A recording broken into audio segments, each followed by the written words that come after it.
Bonjour à toutes et à tous et bienvenue dans ce nouvel épisode d'Esprit Pétula. J'espère que vous allez bien et que vous profitez de cet été indien en déglinguant un maximum de glace, ou de sorbet d'ailleurs.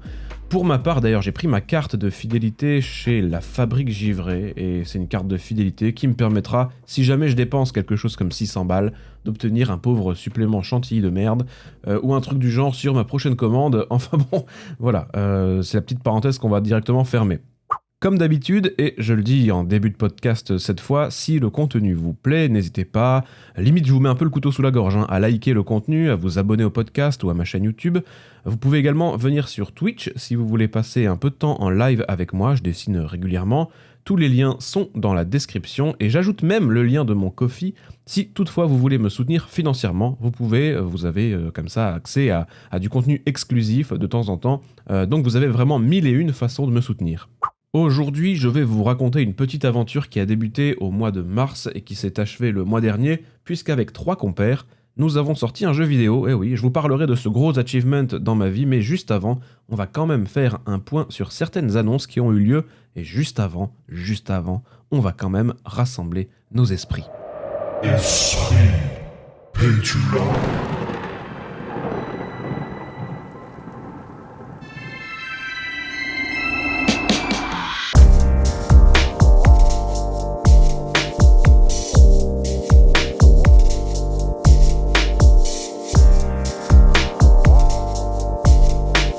Comme je disais, on se refait un petit tour d'une grosse actu puisque ça y est, enfin, Procreate Dreams a été annoncé pour une sortie le 22 novembre sur iPad. Procreate Dreams, c'est une nouvelle application, donc différente de l'application Procreate tout court, bien connue Procreate chez tous les illustrateurs, je précise, qui utilise un iPad. C'est donc une nouvelle application qui se focusera davantage sur l'animation pour pouvoir créer vos dessins animés, mais aussi venir dessiner sur de la vidéo, ajouter du son, bref, une sorte d'Adobe Animate / Clip Studio / Premiere / After Effects / j'ai pas d'autres exemples. Je suis très curieux à titre personnel d'essayer, évidemment, ce sera jour 1 pour moi, parce que l'ergonomie a l'air vraiment très soignée, tout semble simple à prendre en main, alors qu'on parle quand même d'animation, là, on parle d'un truc assez compliqué. Là, pour le coup, ça a l'air rapide, fluide, et surtout, ça va coûter moins de 20 € à l'achat, donc vraiment pas très cher pour une appli de ce type, vraiment très hypée. Deuxième petite info pour toutes celles et ceux qui utilisent Clip Studio Paint, mais pas que d'ailleurs. J'ai récemment collaboré avec eux sur une vidéo disponible dès maintenant sur la chaîne YouTube de Clip Studio Paint à propos d'anatomie. Faut-il tout connaître de l'anatomie pour faire des dessins ? Y a-t-il des choses à savoir et surtout à ne pas mettre de côté ? J'essaye de répondre à ces questions dans cette vidéo et j'en profite pour vous distiller quelques astuces pour progresser en anatomie sur Clip Studio Paint. Je vous mets comme d'habitude le lien en description. Faudra pas que j'oublie parce que ça va faire quand même beaucoup de liens en description. Et en plus d'ailleurs dans cette vidéo, il y a la petite Thier, mon petit chat, qui fait une apparition à la fin. Je pense que l'argument là, il est quand même assez implacable.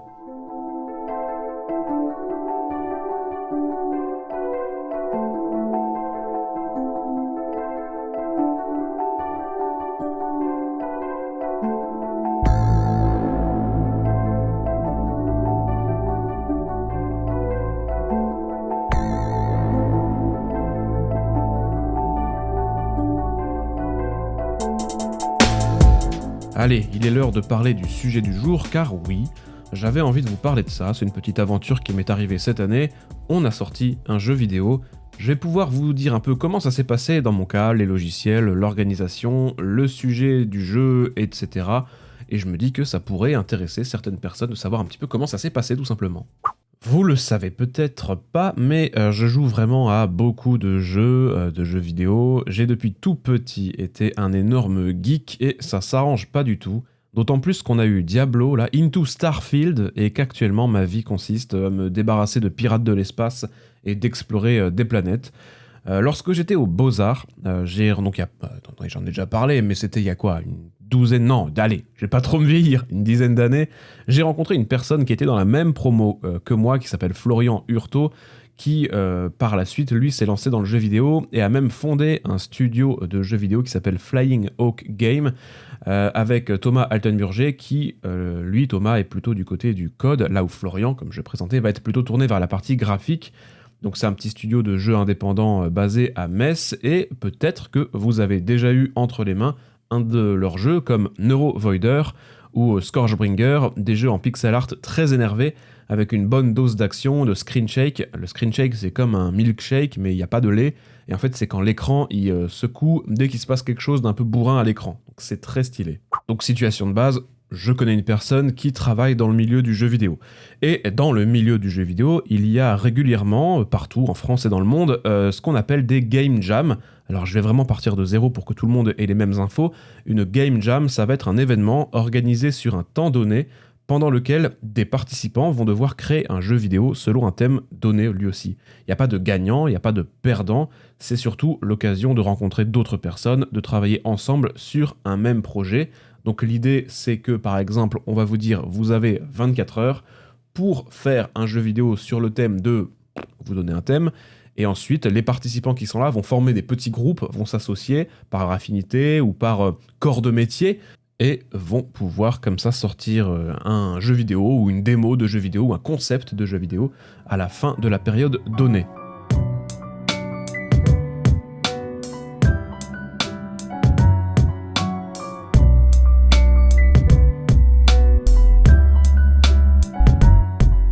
J'ai toujours eu envie de participer à ce genre de choses, et cette année, Florian me propose de participer à ma première Game Jam avec son studio, et c'était au mois de mars dernier, donc mars 2023, si vous écoutez ce podcast en 2028. D'ailleurs, si vous écoutez ce podcast en 2028, mettez en commentaire « J'écoute ce podcast en 2028 ». Ce serait quand même la moindre des choses, s'il vous plaît. Alors concrètement, comment ça se passe et comment s'est passé notre Game Jam ? Alors dans notre cas, on a eu 48 heures, donc ça a commencé un vendredi soir et ça s'est terminé un dimanche soir, donc 48 heures pour créer un jeu autour de la thématique. Nous, le thème était revers, comme le revers au tennis, quoi. Et donc ça s'est organisé à Metz, dans une sorte de grand complexe, on va dire, et il y avait une 50aine de personnes, aussi bien des développeurs que des artistes, que des graphistes, il y avait même des musiciens. Et toutes ces personnes se sont réparties dans plusieurs groupes, donc je sais plus, il devait y avoir une douzaine de groupes dans notre cas, et ce qu'il faut savoir pour celles et ceux qui voudraient y participer, mais qui sont seuls, quelques groupes s'organisent sur place directement, donc vous n'avez pas besoin d'avoir une team à l'avance. Moi, je savais déjà avec qui je serais, mais sur place, la majorité des profils manquants vont être des graphistes ou des animateurs ou des illustrateurs, et ça me semble important à préciser dans la mesure où je suppose qu'une partie des personnes qui m'écoutent, en tout cas qui écoutent ce podcast, peuvent être des illustrateurs ou des animateurs. Donc lancez-vous si c'est quelque chose qui vous intéresse, vraiment.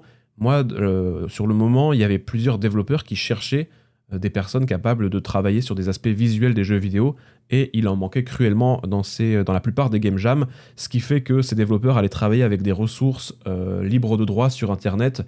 Donc vraiment, greffez-vous à des game jams si c'est quelque chose qui vous intéresse. Pour revenir du coup sur cette game jam proprement parlée, moi je me suis retrouvé du coup avec Thomas, donc développeur chez Flying Hawk, et Florian, donc pixel artiste, et j'ai été rejoint par Pierre Zamperini, également développeur, qui m'a d'ailleurs notamment fait découvrir une vidéo sur YouTube qui s'appelle Schwarzenegger. C'est une compile de scènes d'Arnold Schwarzenegger avec des bruits de paix. Bref, c'est incroyable, il faut absolument que vous la regardiez. Donc pendant 48 heures, on était donc 4 et on a travaillé sur un petit jeu sur Playdate. Alors la Playdate, c'est une console pas très connue, c'est une console portable en 1 bit, donc retenez en noir et blanc, avec une petite résolution qui est du coup très adaptée au pixel art. Et la particularité de cette petite console, imaginez une sorte de petite Game Boy, c'est que sur son côté droit, elle a une petite manivelle que vous pouvez tourner comme une essoreuse à salade, vous voyez, ou une canne à pêche, peut-être un moulinet de canne à pêche. Donc elle est très spécifique, et l'idée c'est quand même d'utiliser cette petite manivelle pour l'intégrer comme gameplay au jeu qu'on peut développer dessus. Donc à partir des contraintes de cette console, nous on a développé un petit jeu où le but c'est de faire sauter... Alors oui, on a rien fumé, je précise, mais c'est de faire sauter une tartine en slip dans un grille-pain. Ouais, je sais, vous commencez déjà un petit peu à décrocher. Donc l'idée, c'est de déclencher le grille-pain, faire sauter la tartine. Une fois que la tartine est en l'air, elle fait des saltos dans tous les sens, et il faut faire en sorte qu'elle retombe bien dans le grille-pain, parce que sinon elle se casse sur le grille-pain, vous avez bien compris. Et une fois qu'elle tombe dans le grille-pain, il faut la relancer, et ainsi de suite. C'est un jeu de scoring sans prétention qui utilise du coup la manivelle pour faire descendre la biscotte dans le grille-pain. Ça utilise aussi l'accéléromètre de la console, puisque la console a aussi un accéléromètre. Donc là, l'idée, c'est de secouer un peu la console pour faire décoller la tartine du grille-pain. Et vous pouvez aussi faire, bien sûr, des flips, des backflips et des saltos avec la croix directionnelle et en moulinant un maximum. Sur ce jeu, j'ai essentiellement bossé sur la partie sonore. J'ai enregistré des voix débilissimes à souhait, c'est un vrai plaisir. J'ai aussi créé une musique un petit peu entêtante, façon un peu Game Boy.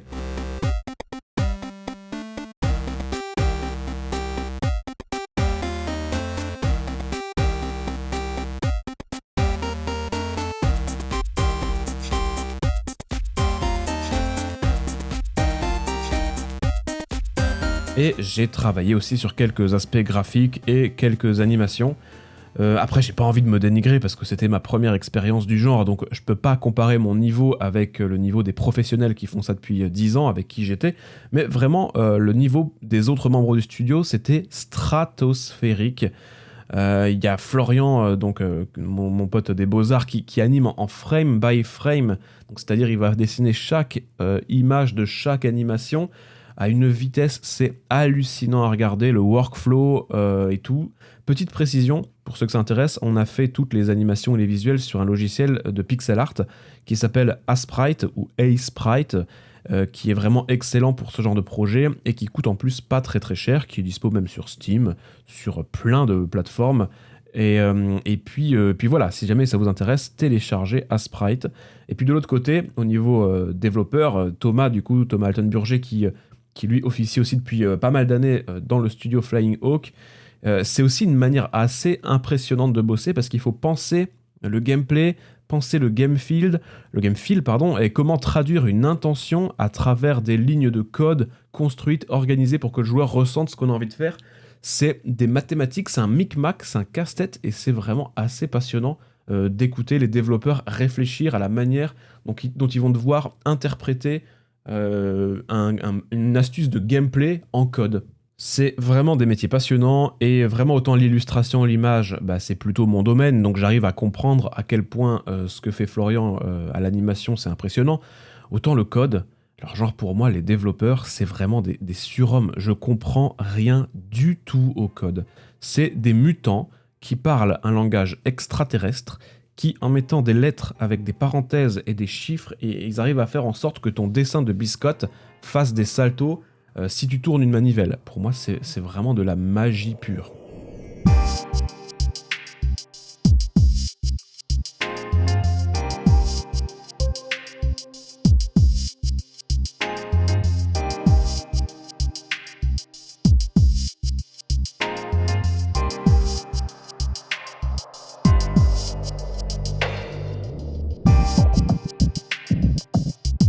D'ailleurs, pour celles et ceux qui se poseraient des questions vraiment plus techniques, on a bossé en partageant nos fichiers via Dropbox. Et en gros, pour créer une animation, on exporte, nous, des fichiers .png, donc des fichiers vraiment images, sur lesquels vous avez chaque image de l'animation côte à côte. Donc imaginez comme une sorte de bande dessinée avec plein de vignettes où vous allez avoir la première image de l'animation du salto de la tartine, puis juste à côté la deuxième image, et ainsi de suite, mais tout sur le même fichier. On partage ce fichier sur Dropbox et ensuite c'est au développeur de faire comprendre à la console que la première case de la BD, on va schématiser comme ça, que cette partie du PNG doit être affichée pendant une certaine durée, puis ce sera cette partie suivante pendant une autre durée et ainsi de suite.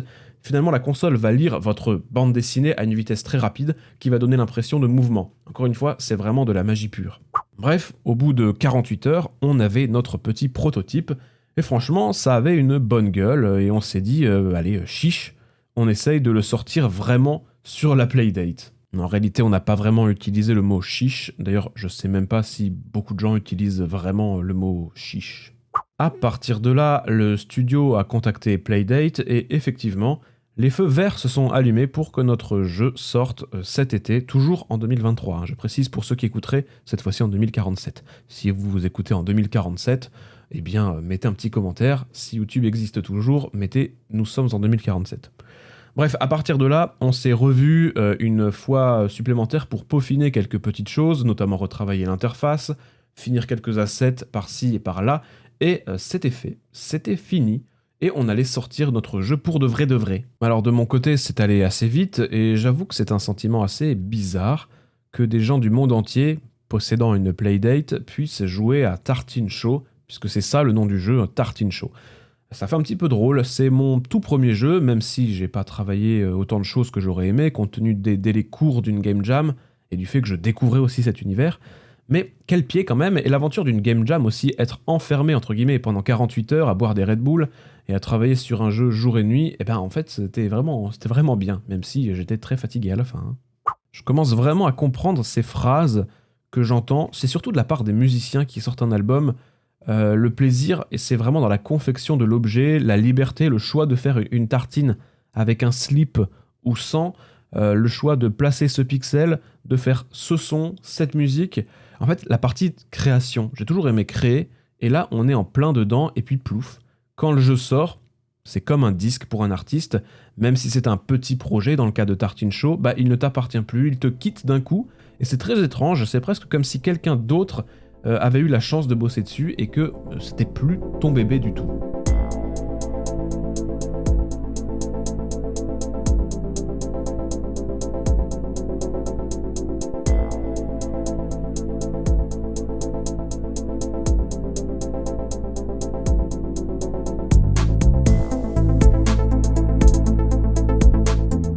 Alors là, j'en parle comme si j'avais sorti GTA 6, alors que la Playdate, c'est vraiment une toute petite console très underground. Si vous en voulez une, vous pouvez l'acheter uniquement en ligne, et les délais pour la recevoir, c'est 6 mois, voire 1 an. Nous, quand on l'a fait, on était au mois de mars, et je crois que les précommandes faisaient en sorte que ce soit livré pour Noël. Donc on était quasiment sur 9 mois d'attente pour recevoir la console. Donc voilà, on est vraiment sur une console très, très niche, avec une entreprise qui a des capacités de production assez maigres. Et voilà, mais ça reste une expérience quand même. Et il y a quelque chose que j'oublie aussi de faire dans ma vie, c'est de célébrer toutes les petites victoires. Vous obtenez quelque chose de cool, et ben félicitez-vous. Quelqu'un vous commande un dessin, fêtez-le. Vous faites un bon score sur une publication Instagram, fêtez-le aussi. Vous avez enfin fini le montage de cette vidéo qui vous a pris des semaines, fêtez-le, champagne. Alors pour moi, laissez-moi fêter cette petite sortie de jeu, voilà. Merci infiniment à Flying Hawk et à Pierre de m'avoir pris sous leurs bras, sans aucun jugement sur mon niveau assez débutant, c'était un immense honneur, et je remets ça bien sûr quand vous voulez. Et Tartine Show, du coup, c'est disponible sur Playdate, là c'est l'instant promo, au prix de 3€, et durant le premier mois, ça a plutôt bien marché, donc on est assez content que les gens se soient épris d'une nouvelle discipline, celle de faire sauter une tartine en slip dans un grille-pain. Paris, les JO 2024 n'ont qu'à bien se tenir face à cette nouvelle discipline olympique. Je mettrai du coup évidemment le lien de la page officielle de Tartine Show pour que vous puissiez ne serait-ce que jeter un coup d'œil pour voir à quoi le jeu ressemble, au moins voilà pour la partie graphique. Il y a quelques gifs quand même, histoire de voir un peu à quoi ça ressemble d'un point de vue gameplay et animation.